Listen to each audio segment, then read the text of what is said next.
কিছু ব্যক্তি ও গোষ্ঠীর বিরুদ্ধে বিএনপির বিজয় ঠেকাতে স্বৈরাচারী আচরণের অভিযোগ। উগ্রবাদ রুখতে ঐক্যের ডাক, লেভেল প্লেইং ফিল্ড নিশ্চিত না হওয়ার দাবি জামায়াতের।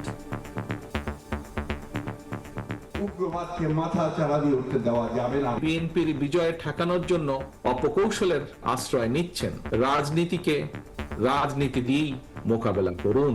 নির্বাচনের জন্য যে শর্ত এবং দাবিগুলো আমরা দিয়েছি এগুলো এনশিওর করে নির্বাচনে যেতে হবে, তাহলে আমরা প্রতিশ্রুতি অনুযায়ী ভালো নির্বাচন হবে, নাহলে ভালো নির্বাচন হবে না। সুষ্ঠু নির্বাচন আয়োজনে সবার সহযোগিতা চাইলেন সিইসি। অপতথ্য নিয়ে সতর্ক থাকার আহ্বান। যে কোনো তথ্য বিশ্বাস করার আগে আপনারা দয়া করে যাচাই করে নেবেন।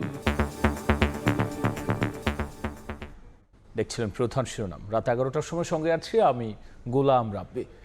এবার অন্যান্য শীর্ষ সংবাদ। ডাকসু নির্বাচন ঘিরে ক্যাম্পাসে উত্তাপ, প্রার্থীদের খসড়া তালিকা প্রকাশ, বৈধ 462 জন।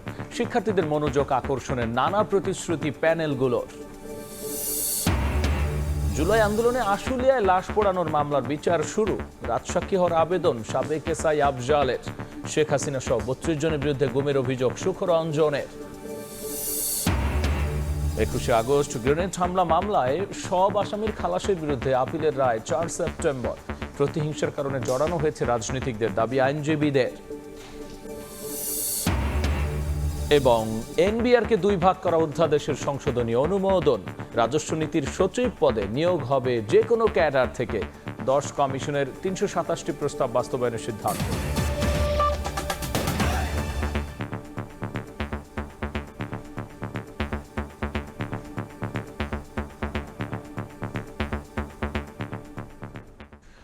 পতিত আওয়ামী লীগের মতোই নতুন করে একটি গোষ্ঠী আগামী নির্বাচনে বিএনপির বিজয় ঠেকাতে অপকৌশলের আশ্রয় নিয়েছে বলে মন্তব্য করেছেন দলটির ভারপ্রাপ্ত চেয়ারম্যান তারেক রহমান। নির্বাচন সামনে রেখে পরিস্থিতি ঘোলাটে করার চেষ্টা চলছে বলেও এ সময় অভিযোগ তার।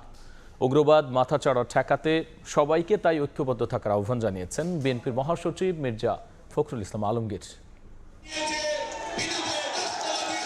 সনাতন ধর্মাবলম্বীদের ধর্মীয় উৎসব জন্মাষ্টমী উপলক্ষে রাজধানীর ইঞ্জিনিয়ারিং ইনস্টিটিউশন মিলনায়তনে শুভেচ্ছা বিনিময় অনুষ্ঠানের আয়োজন করে বিএনপি। এতে অংশ নেন দেশের বিভিন্ন স্থান থেকে আসা হিন্দু ধর্মাবলম্বীরা। যোগ দেন বিএনপির কেন্দ্রীয় নেতারাও। অনুষ্ঠানের সভাপতি বিএনপি মহাসচিব মির্জা ফখরুল ইসলাম আলমগীর বলেন, নতুন করে উগ্রবাদ মাথাচাড়া দিয়ে ওঠার চেষ্টা হচ্ছে, চলছে ৭১কে ভুলিয়ে দেওয়ার প্রচেষ্টাও। অতীতের বিভাজন ভুলে দেশের অস্তিত্বের জন্য সবাইকে ঐক্যবদ্ধ থাকার আহ্বান জানান বিএনপি মহাসচিব। আজকে একটা প্রচ্ছন্ন একটা প্রচেষ্টা আছে ৭১কে ভুলিয়ে দেওয়া। এটার বিরুদ্ধে কিন্তু আমাদেরকে সমস্ত বাংলাদেশের নাগরিককে তাদেরকে ঐক্যবদ্ধ হতে হবে। আজকে একটা নতুন করে কথা উঠছে, ষড়যন্ত্র চলছে, এক ধরনের উগ্রবাদ মাথা চাড়া দিয়ে উঠছে। এই উগ্রবাদকে মাথা চাড়া দিয়ে উঠতে দেওয়া যাবে না বন্ধুগণ। এখানে আপনাদের সকলকে বিভক্তি বিভাজনের রাজনীতি কেউ করবেন না। অতীতে যা হয়েছে হয়েছে, এখন বাংলাদেশের অস্তিত্বের জন্য আমাদেরকে সবাইকে ঐক্যবদ্ধ হয়ে কাজ করতে হবে। যুক্তরাজ্য থেকে ভার্চুয়ালি যুক্ত হয়ে বিএনপির ভারপ্রাপ্ত চেয়ারম্যান তারেক রহমান বলেন, জনগণের ভোটে বিএনপির বিজয় হবে জেনেই ফ্যাসিবাদ বিরোধী শক্তির কেউ কেউ পতিত আওয়ামী লীগের মতোই অপকৌশল করছে। ফ্যাসিবাদ বিরোধী আন্দোলনের রাজপথের সহযোদ্ধা কতিপয় রাজনৈতিক ব্যক্তি এবং গোষ্ঠীর আচরণেও সেই পলাতক স্বৈরাচারের সরকারের মতন বিএনপির বিজয় ঠেকাও প্রবণতা লক্ষ্য করা যাচ্ছে। রাজনীতিকে রাজনীতি দিয়েই মোকাবেলা করুন। জনগণের শক্তির উপরে আস্থা এবং বিশ্বাস রাখুন। বাংলাদেশের বাস্তবতায় পিআর পদ্ধতিতে নির্বাচন সম্ভব নয় সাফ জানিয়ে তারেক রহমান বলেন, নির্বাচনকে সামনে রেখে পরিস্থিতি ঘোলাটে করার চেষ্টা চলছে। বাংলাদেশের আর্থ সামাজিক ভৌগোলিক রাজনৈতিক পরিস্থিতিতে পিআর পদ্ধতিতে নির্বাচনের জন্য এখনো উপযোগী নয় বলেই আমরা কম বেশি মনে করি। যারা আসন্ন নির্বাচনকে সামনে রেখে পরিস্থিতি ঘোলাটে করার অপচেষ্টা করছেন, এর মাধ্যমে আপনারা হয়তো নিজেদের অজান্তেই গণতন্ত্রের উত্তরণের পথকে বাধাগ্রস্ত করে তুলছেন। একই সাথে পতিত পরাজিত পলাতক স্বৈরাচার পুনর্বাসনের পথও হয়তোবা সুগম হচ্ছে। আগামী নির্বাচনে সনাতন ধর্মাবলম্বীদের বিএনপির প্রতি সমর্থন প্রত্যাশা করেন দলটির ভারপ্রাপ্ত চেয়ারম্যান তারেক রহমান। জনগণের প্রতি আহমেদ সালেহীন, সময় সংবাদ, ঢাকা। জামাতের শর্ত দাবি সরকার মেনে নিলেই কেবল তারা নির্বাচনে যাবে বলে মন্তব্য করেছেন দলটির সহকারী সেক্রেটারি জেনারেল। নির্বাচন ভবনে সিএসির সঙ্গে সাক্ষাৎ শেষে তিনি সাংবাদিকদের কথা বলেন। সুষ্ঠু এবং গ্রহণযোগ্য নির্বাচন অনুষ্ঠানে সবার সহযোগিতা চেয়েছেন প্রধান নির্বাচন কমিশনার AM নাসির উদ্দিন। ফেব্রুয়ারির প্রথমার্ধে জাতীয় সংসদ নির্বাচন। সরকারের এমন ঘোষণার পর থেকে ইসির পাশাপাশি রাজনৈতিক দলগুলোও তৎপরতা শুরু করেছে। ঐক্যমত্য কমিশনে মতামত দেওয়ার পাশাপাশি ইসির অবস্থান জানতে এবং নিজ দলের অবস্থান জানাতে প্রায় প্রতিদিনই নির্বাচন ভবনে আসছে কোনো না কোনো রাজনৈতিক দল। বৃহস্পতিবার বিকেলে নির্বাচন ভবনে সিইসির সঙ্গে সাক্ষাৎ করতে আসে জামায়াতের প্রতিনিধি দল। প্রায় 2 ঘন্টার বৈঠক শেষে দলটির সহকারী সেক্রেটারি জেনারেল হামিদুর রহমান আজাদ সাংবাদিকদের জানান, নির্বাচনের সন্ত্রাস অনিয়ম বন্ধ করতে হলে পিআর পদ্ধতিতে ভোটের বিকল্প নেই। পিআর ছাড়া যাবো কিনা এটা যদি প্রশ্ন আমরা সামনে আনি তাহলে এখানে আমাদের বক্তব্য স্পষ্ট।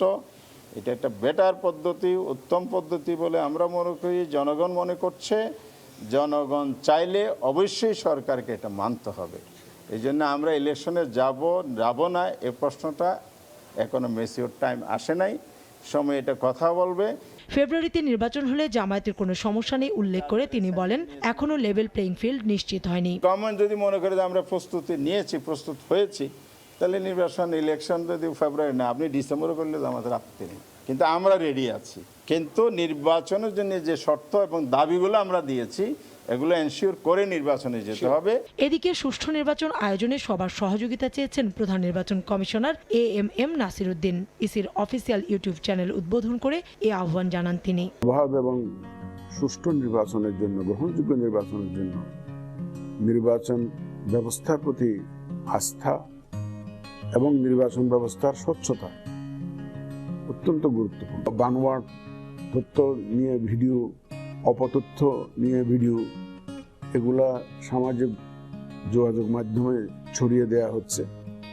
আমার আবেদন থাকবে, যে কোনো তথ্য বিশ্বাস করার আগে আপনারা দয়া করে যাচাই করে নেবেন।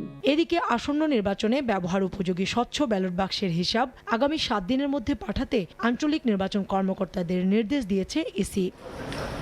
কাউসারা চৌধুরী কুমু, সময় সংবাদ, ঢাকা। ডাকসু নির্বাচন ঘিরে ঢাকা বিশ্ববিদ্যালয় ক্যাম্পাসে উত্তাপ।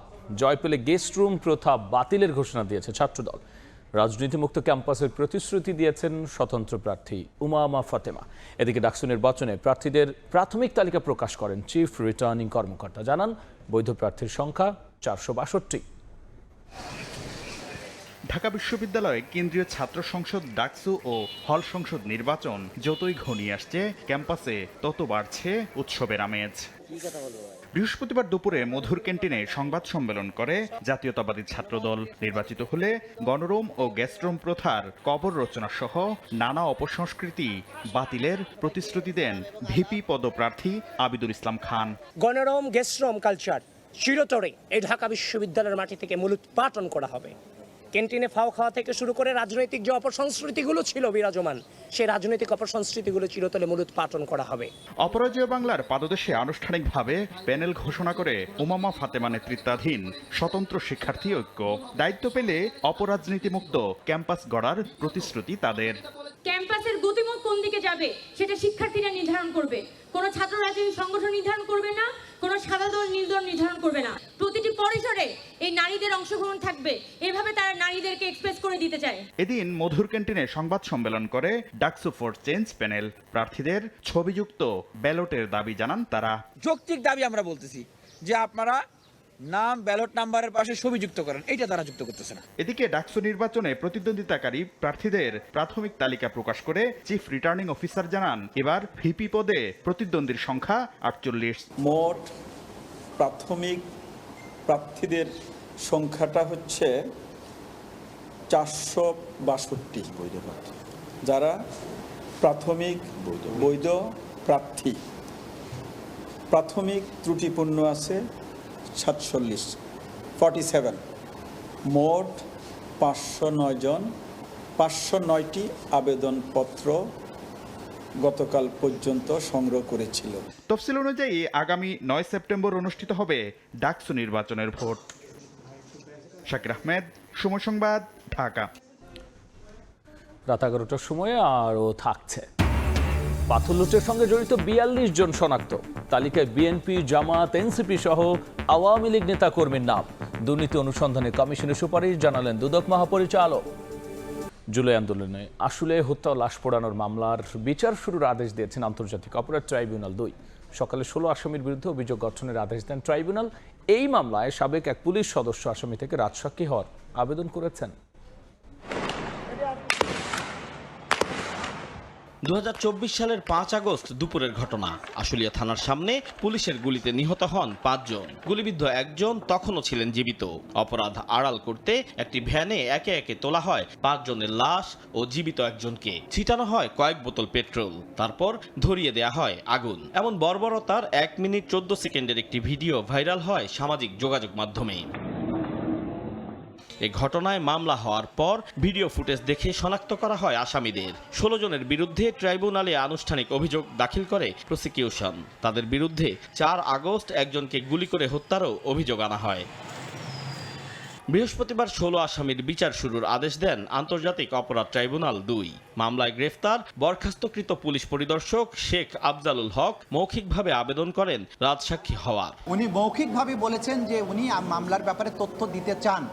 আদালত তখন বলেছেন যে আপনারা লিখিত আবেদন দিতে পারেন, সুতরাং এখন পর্যন্ত অ্যাপ্রুভার হওয়ার কোনো লিখিত আবেদন নেই। এদিকে ৫ আগস্ট চাঁদখারপুলে ৬ আন্দোলনকারীকে হত্যার ঘটনায় ট্রাইব্যুনাল ১-এ চলা মামলায় চতুর্থ দিনের মতো সাক্ষ্য গ্রহণে ২ জন সাক্ষ্য দিয়েছেন।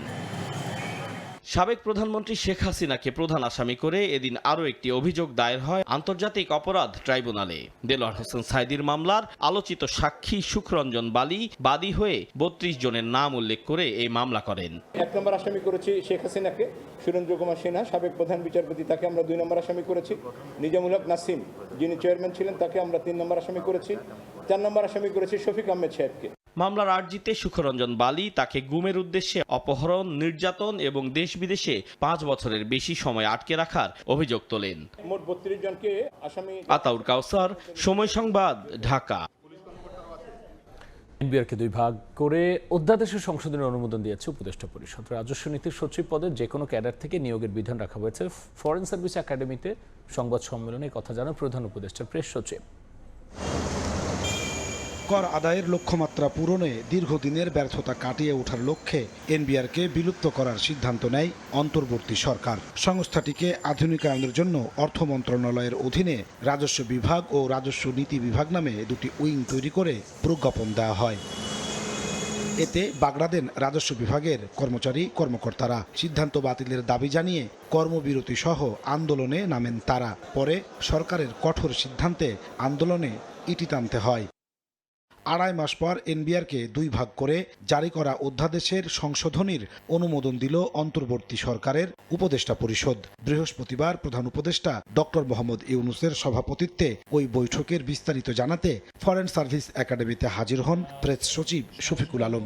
রাজস্ব নীতি বিভাগে যে কোনো বিষয়ের ক্যাডার থেকে নিয়োগের বিধান রাখার কথা জানান তিনি। এখন থেকে এই যে 2টা যে উইং করা হলো এনবিআরের, এই 2 উইংয়ের যারা প্রধান হবেন তাদেরকে নেওয়া হবে হচ্ছে যোগ্যতা, অভিজ্ঞতা এবং ন্যায্যতার ভিত্তিতে, এবং তাদের কম্পিটেন্স বিচার করে যে কোনো ক্যাডার থেকে নেওয়া হবে। সংবাদ সম্মেলনে জানানো হয় উপদেষ্টা পরিষদ 10টি সংস্কার কমিশনের 327টি প্রস্তাব বাস্তবায়নের সিদ্ধান্ত নিয়েছে। 10টা কমিশনের 367টা রিফর্ম আশুকরণীয় হিসাবে নেওয়া হয়েছে এবং সেটা বাস্তবায়ন হচ্ছে। কিছু কিছু তো বাস্তবায়ন হয়ে গেছে আর মেজরিটি অংশই বাস্তবায়িত হচ্ছে। শফিকুল আলম জানান, পাকিস্তান সরকারের সঙ্গে ভিসা অব্যাহতি চুক্তি হয়েছে, যার আওতায় 2 দেশের কূটনীতিক ও সরকারি কর্মকর্তারা বিনা ভিসায় দেশ দুটি সফর করতে পারবেন। নাজমুস সালিহি, সময় সংবাদ, ঢাকা। সিলেটে পাথর লুটের সঙ্গে জড়িত অন্তত ৪২ জনকে শনাক্ত করেছে দুদক। সংস্থাটির মহাপরিচালক জানিয়েছেন, প্রাথমিকভাবে দুর্নীতির প্রমাণ মেলায় অনুসন্ধানের জন্য কমিশনের সুপারিশও করা হয়েছে। সম্প্রতি সিলেটে পাথর লুটের ঘটনায় অভিযান চালিয়ে আলোচনায় সমালোচনায় পড়ে দুদক। তবে অভিযানের পর একে একে বেরিয়ে আসছে থলের বিড়াল। প্রতিবেদনে দুদক বলছে, পাথর লুটের সঙ্গে ৪২ রাজনীতিবিদ ও প্রভাবশালীর সংশ্লিষ্টতা রয়েছে। তালিকায় আছেন বিএনপি, জামাত, এনসিপি ও আওয়ামী লীগের নেতাকর্মীরা। এছাড়া স্থানীয় প্রশাসন, পুলিশ ও বিজিবির নিষ্ক্রিয়তা ও সহযোগিতাও ছিল। মহাপরিচালক জানান, তাদের বিরুদ্ধে অনুসন্ধান করতে কমিশনে সুপারিশ করেছে অভিযানকারী দল। সাদা পাথর লুটের ঘটনার সত্যতা পাওয়া গেছে এবং যারা যারা এর সাথে সম্পৃক্ত আছেন তাদের বিষয়ে প্রকাশ্য অনুসন্ধানের সুপারিশ করেই প্রতিবেদন দাখিল করা হয়েছে। এই বিষয়ে কমিশন কর্তৃক যে সিদ্ধান্ত গৃহীত হবে সেটা শীঘ্রই আপনাদেরকে অবহিত করা হবে। এদিন ঋণের নামে এক্সিম ব্যাংক থেকে 615 কোটি টাকা আত্মসাতের অভিযোগে নাসা গ্রুপের চেয়ারম্যান নজরুল ইসলাম মজুমদার সহ 30 জনের বিরুদ্ধে মামলা করেছে দুদক। নাম সর্বস্ব প্রতিষ্ঠান ফ্লামিঙ্গো এন্টারপ্রাইজের নামেও 615 কোটি টাকারও বেশি ঋণ প্রদান করে উক্ত অর্থ বিভিন্ন হিসাবে স্থানান্তরপূর্বক আত্মসাৎ এবং উক্ত আত্মসাৎকৃত অর্থ স্থানান্তর, রূপান্তর এবং হস্তান্তর করার অপরাধ অনুসন্ধানকালে প্রমাণিত হয়েছে। আর ধামসুর ইকোনমিক জোন লিমিটেডের নথি গায়েব করে 146 কোটি টাকার করফাকির অভিযোগে ঢাকা কর অঞ্চল 5-এর কমিশনার আবু সাইদ মোহাম্মদ মুস্তাক সহ 3 কর্মকর্তার বিরুদ্ধে মামলার অনুমোদন দিয়েছে কমিশন। তাসলিম তৌহিদ, সময় সংবাদ, ঢাকা।